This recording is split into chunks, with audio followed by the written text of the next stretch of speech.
Olá, turma, sejam bem-vindos a mais uma aula de Fundamentos de Banco de Dados. Essa parte nós vamos falar agora de fato sobre normalização. Na aula anterior, nós fizemos uma breve introdução, reforçamos o conceito de chaves, entendemos mais sobre anomalias, que são coisas indesejáveis aí na implementação de nossas tabelas, de nossas relações. Entendemos melhor como se dá também os relacionamentos entre essas relações. E aí hoje a gente vai entrar mais a fundo, né, sobre a normalização, ok? Bom, a qualidade de um projeto de banco de dados pode ser determinada através de três parâmetros: semântica dos atributos, redução de valores nulos nas tuplas e redução de valores redundantes nas tuplas. Mas o que seria cada um desses tópicos, né? A semântica dos atributos da relação condiz no seguinte: todo atributo significa alguma informação no mundo real. Isso é fato, né? Na programação, quando a gente determina ali atributos, né? Eles vão ser partículas de uma informação do mundo real. E a facilidade com que o significado dos atributos pode ser entendido é uma medida de um bom projeto de banco de dados.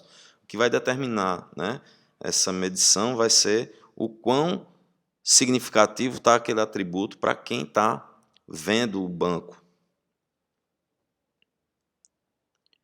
Algumas ações ajudam a manter clara a semântica dos atributos das relações. Lembrando que os atributos são as colunas de um banco, né, de uma tabela de um banco, e as relações são de fato a tabela.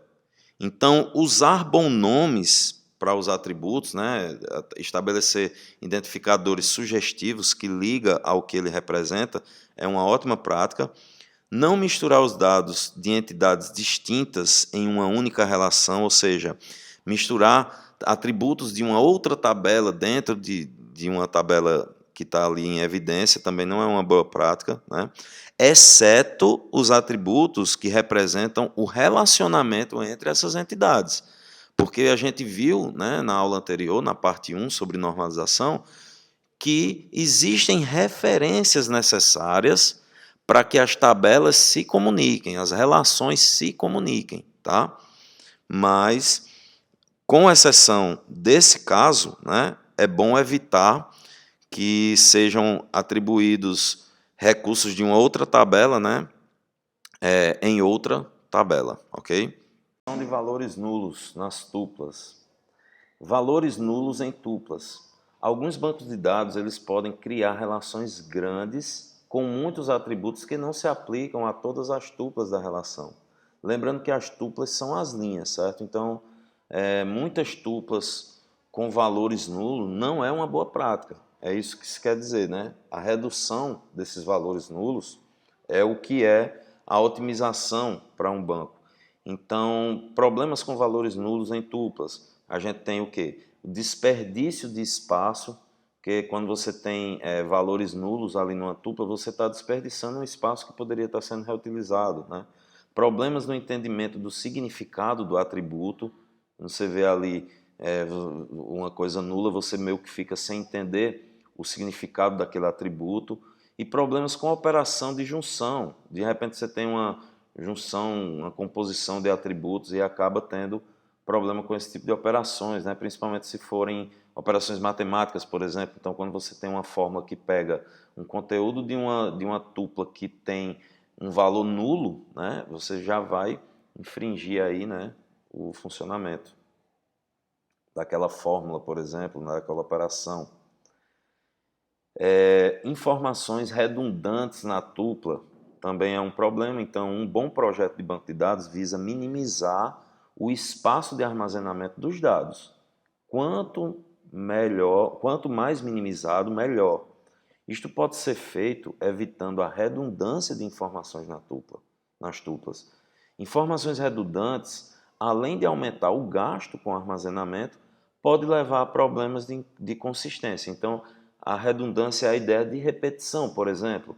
Então, se você vê algo repetitivo, aquele seu banco ele pode ser otimizado com certeza. Então, esses três tópicos que eu li para vocês anteriormente são tópicos que a normalização tenta atacar, né? São as problemáticas, são as lacunas que a normalização tenta atacar. Então, qualidade de esquemas relacionais está ligado justamente, né? A normalização está ligada justamente à qualidade de esquemas relacionais. E aí existe uma classificação para formas, tá? As principais formas normais são a 1FN, 2FN, 3FN, 4FN, 5FN. Porém, a gente vai estudar até a 3FN, que é a que já resolve a maioria dos problemas, né? A partir daí já é algo mais complexo e muitas vezes até desnecessário. 3FN já é o mais recomendado, ok? Então, só para recapitular aqui, a gente falou um pouco sobre isso na aula passada, mas vale salientar que a intenção da normalização é justamente tentar otimizar o banco diante desses três aspectos que a gente falou anteriormente, né? Aquela questão da redundância, a semântica, tudo aquilo ali que eu falei para vocês, né? São questões que a normalização tenta auxiliar, né? Tenta otimizar, melhorar com aqueles aspectos ali.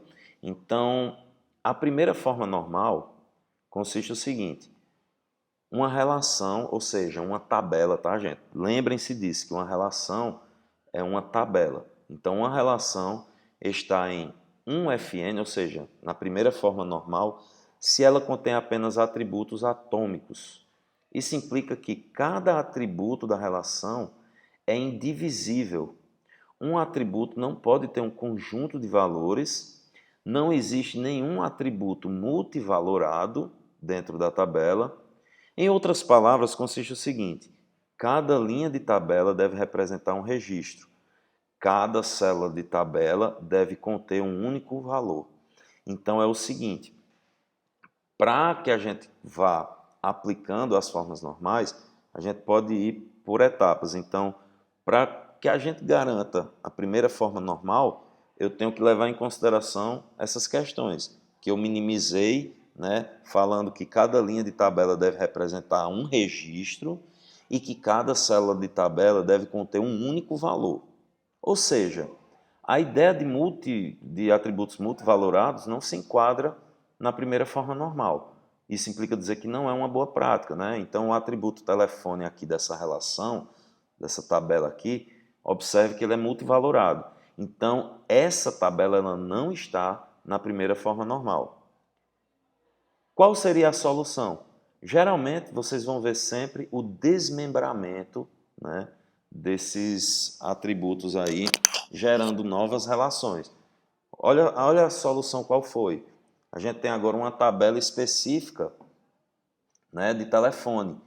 E aí você pode se perguntar, mas aí a referência para aqueles valores multivalorados? Ou seja, aqui, por exemplo, que a gente tem esses dois telefones aqui, pertencentes à matrícula 1111 dígito 1, como é que ele vai ter ainda essa referência, que é a matrícula de João? Na tabela específica que está na 1FN, eu vou ter aqui as matrículas do João, ok?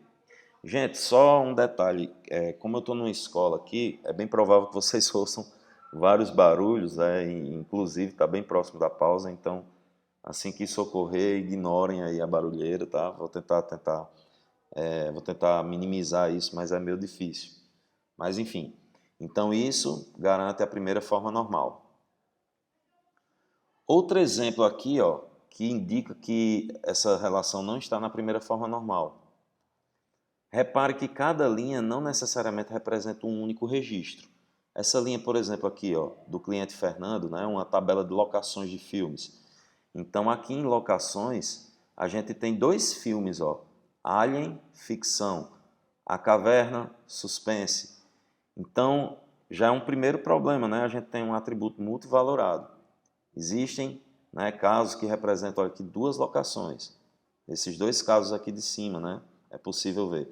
E além disso, a gente consegue identificar outra coisa. A gente tem duas informações distintas também. Observem que, por exemplo, o Predador é o filme. ficção é o gênero. Então, a gente pode ainda quebrar isso em novos atributos, né? Então, está infringindo ali a técnica ou melhor, os procedimentos da primeira forma normal. Qual seria a solução? Olha só, nós agora não temos em uma linha só a locação de Alien e a caverna. A gente fez um desmembramento onde a gente repete o que seria a identificação do cliente. Está aqui, Fernando, Fernando. Inclusive o telefone dele se repete. E aí a gente pode ter dois registros distintos agora. Uma locação do filme Alien, ficção, e uma locação do filme A Caverna. E a outra solução foi a criação dessa outra coluna, né, desse outro atributo, que agora nós temos aqui, né, o filme, né, em locações e a categoria do filme, ok? Poderia ser até mais específico, né, filme e gênero, né, mas aqui está locações e categoria. A ideia se assemelha ao que eu sugeri aqui, né? Beleza? Então, essa é a forma da gente resolver questões aqui para passar para a primeira forma normal. Eu vejo atributos multivalorados, né? Ou até mesmo quando a gente tem células fazem tudo, né? Tabelas fazem tudo, células fazem tudo, não são boas práticas, então a gente tem que sempre desmembrar. E aí qual seria a técnica da segunda forma normal? Uma relação está na segunda forma normal se obrigatoriamente já estiver na primeira. Então, eu tenho que primeiro estar nesse cenário, tá? E os atributos não chave, ou seja, que são os atributos que não indicam chaves, né? Não indicam identificação para uma tupla ali da tabela, eles devem depender de alguma das chaves da tabela. Por exemplo, vamos supor a mesma relação que está na 1FN, né? Que a gente viu anteriormente. O primeiro destaque, que é esse aqui, que está com cliente e telefone, consiste em uma chave composta, né? A chave composta ela é a combinação de atributos. Então a gente tem aqui o atributo cliente e o atributo telefone formando essa chave composta. Já o destaque na chave 2 aqui, ó, você tem uma outra identificação, né? Ó. Ou melhor, desculpa, já o destaque 2, né, na chave, que é a combinação aqui, refere-se aos filmes. Note 5 filmes alugados, né, em 3 momentos apenas. Como assim? A gente tem 1, 2, 3, 4, 5 filmes alugados. Porém, apenas em 3 momentos. Como assim? Notem que Fernando é um momento que ele faz uma locação que pega o filme Alien, A Caverna e Dick Tracy. Esse é um momento. Guilherme, por sua vez, é um outro momento. Ah, desculpa, ó, detalhe. O Fernando, o melhor da gente identificar é pelo código, tá? Então, ó, Fernando teve aqui uma locação que foi Alien e a Caverna. Guilherme teve a segunda locação que foi o Predador e Alien. E depois o Fernando locou aqui pode ser possivelmente um outro Fernando, porque tem até outro número aqui de telefone, fazendo a combinação da chave aqui, né? Para diferenciar. Então, aqui seria uma terceira locação. Então, observem isso, né? Analise os pagamentos.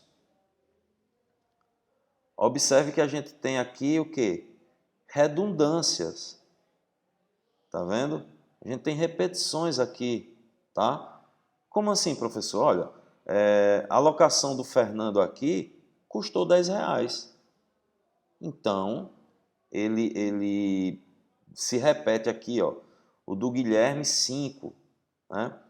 O do Fernando aqui, o Dick Tracy, não sei por que tá 0 aqui, eu acho que foi alguma falha, mas enfim. Ou um crédito lá que ele, né? Desculpa, na verdade aqui é porque é o saldo, né? O saldo. Então, ó, não é nem o valor da locação, tá? Corrigindo aqui, minha gafe, né? Na verdade é o saldo que ele tem lá no sistema, né? Ele deixou um saldo de R$10 e essa informação se repete, então há uma redundância, né? O que não é legal, ó. Então, outras observações aqui, ó. Pagamento é um atributo simples que depende do código, tá vendo, ó? Pagamento depende do código. Ok? Foram alugados 2 filmes na mesma hora. A gente viu isso aqui também, né? E há uma redundância na coluna pagamento. Pagamento é campo não chave, né? O pagamento, que é um campo não chave, não está dependendo de uma das chaves da relação. Qual é a chave da relação? A chave da relação é essa e essa. Quem é a relação? A relação é a tabela locações. Então, na segunda forma normal, eu tenho que pegar os atributos não chave e fazer com que eles sejam dependentes dessa galera aqui, que é a chave da relação. Mas ele está dependente desse código aqui e não desse códigos aqui, dessas chaves aqui. Está dependendo da chave código. Então, diante desse cenário, a gente vai ter que desmembrar para aplicar a segunda forma normal. Olha só, a tabela locações fica agora com os atributos código, pagamento, né, ó, código, pagamento, saldo, né? Então, ó, código, pagamento e saldo é a tabela locação, e cliente e telefone também prevalece, certo? Então, ó, devemos recriar a tabela locações com o código da locação como chave primária. Agora faz mais sentido, né? Ó, porque o código da locação estava aqui e, né, sem fazer muito sentido aí para a relação. Agora ele de fato representa a chave primária dessa locação. Relacionar a locação com o cliente, que é o destaque 2, onde temos agora uma chave composta, que é o cliente e telefone. Então, note que assim a gente elimina as redundâncias. Olha, eu não tenho mais essas repetições aqui dos pagamentos, né? Tá vendo? Ó? Cartão de débito, cartão de crédito e dinheiro. Certo? Não tenho mais as redundâncias, ó, as repetições. A alocação de Fernando foi com cartão de débito, mas não se repete, porque foram para 2 filmes. Observem que filmes, né, as informações dos filmes, não fazem mais parte aqui da tabela locações, porque agora a gente tem uma especificidade aqui para a relação locação, que é o quê? Os atributos não chave dependem dos chaves agora, que é o caso do pagamento, ele depende da chave primária código de locações, e o saldo pertence exclusivamente à chave composta aqui, que é cliente e telefone. Tá vendo? O saldo aqui pertence a ele. Então, aqui a gente garantiu a segunda forma normal, né, para essa tabela locações. Só que informações foram praticamente perdidas, né? Que eram as informações da locação e categoria, que é o filme e o gênero, né? Então foi formada uma nova tabela que também está na segunda forma normal, porque ela não tem atributos multivalorados e não tem redundância. E os atributos que não são chave, eles são dependentes, que é o caso de categoria agora, é dependente do atributo chave composta, que é código e locações. Então, como é que faz referência à locação do Fernando? Eu repito o código aqui. A chave primária, pessoal, ela se repete nessa ideia aqui, fazendo referências. Na verdade, a chave primária da tabela detalhes é a combinação de código com locações. Então, L1 e alien é uma chave primária e composta que faz referência à locação de Fernando, que é o código L1. Aqui também. Só que notem que são registros, né, instâncias distintas, beleza? Mesma coisa para o Guilherme e mesma coisa para o outro Fernando lá, ok?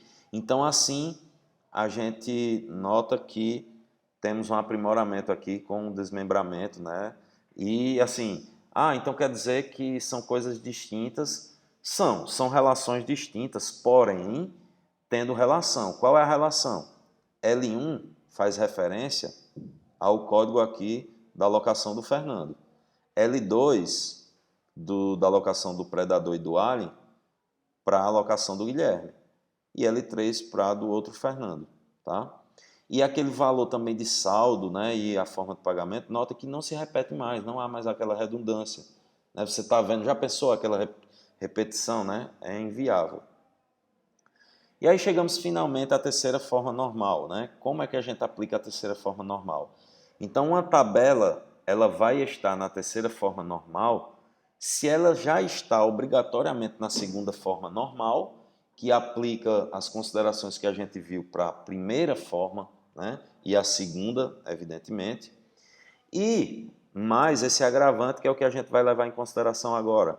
Se os atributos não chave dependerem exclusivamente da chave primária da tabela, ok? Ou seja, se tiver uma tabela que tem uma chave primária e uma chave estrangeira, que é aquela chave que faz referência com uma tabela exterior, com uma relação exterior, esse atributo ele deve estar dependendo da chave primária e não da chave estrangeira.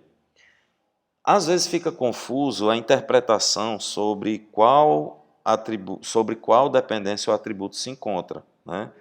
Porque às vezes ele está ali, né, numa relação aqui, deixa eu ver se eu encontro esse detalhe. Por exemplo, numa relação dessa aqui, a gente consegue ver que esse atributo aqui está dependendo da chave primária, só que esse está dependendo da chave estrangeira. Ah, então o que é que eu garanto que esse aqui vai depender da primária? É só desmembrar, porque ele vai ser exclusivo desse código, né? É o que a terceira forma sugere, ok? Então, qual é a diferença entre a segunda forma normal e a terceira?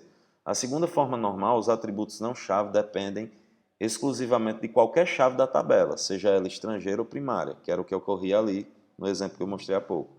Já na terceira forma normal, os atributos não chave dependem exclusivamente da chave primária.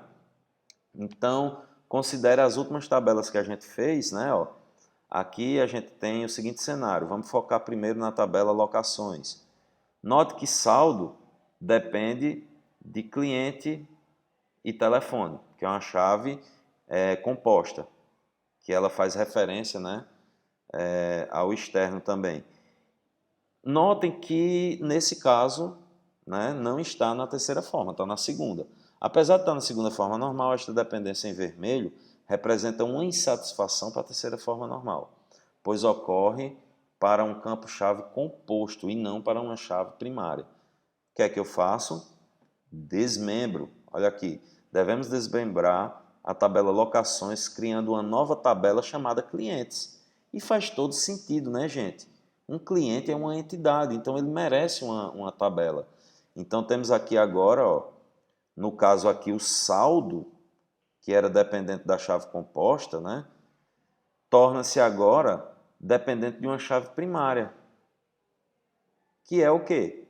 Essa chave composta que faz também o papel de chave primária. Beleza? Ok. Agora é o seguinte, não podemos esquecer da tabela locações. Observando agora, notamos que pagamento depende da chave primária, que é o código, enquanto os atributos cliente e telefone são uma chave composta estrangeira. Não podemos, né, esquecer... pronto, é o que eu já... gente, não, desculpa, eu tinha me atrapalhado aqui, ó. Estou falando aqui a gente viu a tabela cliente, a gente resolveu aqui, desmembrou, né, de locação. Estou só revisando aqui rapidinho para eu não confundir e não atrapalhar vocês também. Então, temos a tabela cliente resolvida, né? Aí, voltando a locações, notamos que pagamento depende da chave. Pronto, pagamento é um atributo não chave, então acredito que está, né, na 3FN, porque ele está dependendo da chave primária. Apesar de ter um atributo aqui, mas esses atributos eles não são atributos não chave, né? Eles são atributos chave composta. São, inclusive, uma chave estrangeira. Então, a gente tem também a tabela detalhes. Vamos confirmar se está ok. A tabela detalhes já se encontrava com o atributo categoria dependendo da chave primária. Então, ela já está na terceira forma normal a gente não vai precisar mexer. Então, esse seria o resultado, né? Então, de fato, só com aquele desmembramento que nós fizemos para clientes, já resolvia. Todos os atributos não chave dependem da chave primária. O único momento que há algo, né, que possa ser confuso para vocês é esse momento aqui dessa chave composta, mas ela é uma chave composta estrangeira para fazer referência com a tabela clientes. Notem que é a combinação cliente-telefone que vai fazer referência com a tabela cliente aqui, que tem também os atributos aqui compostos cliente-telefone. São a chave estrangeira, né, para a ligação. Assim como o código também faz referência aqui com essa outra tabela. Beleza? Pessoal, então aqui eu garanti a terceira forma normal e é essa forma que aplica a coerência de bancos de dados. Para quem já trabalhou com isso, deve ter notado que inconscientemente já se preocupava com isso. Na orientação a objetos, é muito mais fácil da gente delimitar essas tabelas já na terceira forma normal, porque a gente representa cada entidade como tabela como sendo classes do nosso projeto, né? Então, isso já facilita muito. Então, só para a gente finalizar aqui, a metodologia de normalização consiste em 3 passos, né? Que é a aplicação de cada forma. Então, eu aplico primeiro a normalização, né, na primeira forma, o conjunto de tabelas do meu banco, né? O resultado é uma coleção de tabelas na primeira forma normal.